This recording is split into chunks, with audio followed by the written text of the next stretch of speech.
Parents and lovely students, welcome to the Erudite School of Learning, Fatehnagar. Mobile number 75680774458.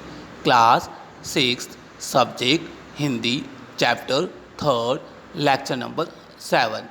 If you have any doubt in this lecture, then you just need to write in your notebook. Whenever your school class will be open, then you may clear to related teacher. यदि इस lecture में आपको कोई भी doubt रहता है या कोई भी क्वेश्चन समझ में नहीं आता है तो आप उसे रफ नोटबुक में मेंशन कर लें। जब भी अपने स्कूल रीओपन होंगे तब आप अपने डाउट को सब्जेक्ट टीचर से पूछकर क्लियर कर सकते हैं। Okay, so let's start the lecture number 7 of the chapter number 3। Yes, सप्रसंग व्याख्या। सप्रसंग व्याख्या कीजिए। तो फर्स्ट क्वेश्चन देखिए, क ईद में अगर नए कपड़े नहीं पहने तो इससे क्या फ़र्क पड़ेगा? एक साल और पुराने कपड़ों से ईद मना लेंगे।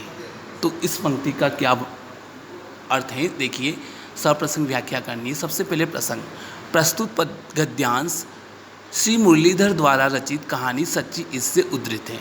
अर्थात ये जो गद्यांश हैं, जो लाइन लिखी हैं, वह गद्यांश मुरलीधर द्वारा रचित कहानी सच्ची इससे लिया गया है। उद्धृत का मतलब होता है लिया गया है। ओके, अब व्याख्या है। देखिए कि असलम यह सोचता है कि यदि उसके दोस्त मोहन की समय पर मदद न मिली तो वह अनाथ हो जाएगा, इसलिए वह अपने माँ द्वारा दिए गए पैसों से मोहन की मदद करने का फैसला करता है। अर्थात असलम यह सोचता है कि यदि उसके दोस्त दोस्त की मदद नहीं की, अर्थात वह दोस्त फीस भरने में असमर्थ था क्योंकि वह निर्धन थे, गरीबी में जी रहे थे, तो यदि उसकी मदद नहीं की तो वह अनाथ हो जाएगा और उसके पिताजी जो बीमार हैं वह भी मृत्यु को प्राप्त हो जाएंगे।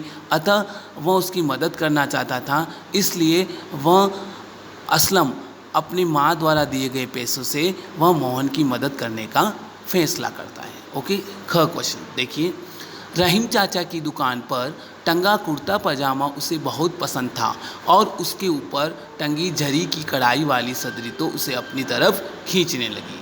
देखिए, ये भी गद्यांश का प्रसंग लिखते हैं। प्रस्तुत गद्यांश श्री मुरलीधर द्वारा रचित कहानी सच्ची ईद से उद्धृत हैं। यानी ये भी जो गद्यांश हैं वह मुरलीधर द्वारा रचित सच्ची ईद पाठ से लिया गया है। उद्धृत का मतलब लिया गया है। अब देखिए इसकी व्याख्या। असलम रोज़ स्कूल जाते समय रहीम चाचा की दुकान पर रुककर वहाँ टंगी उस सुंदर कुर्ते पजामे को देखता जिस पर जरी की कढ़ाई वाली सदरी टंगी होती।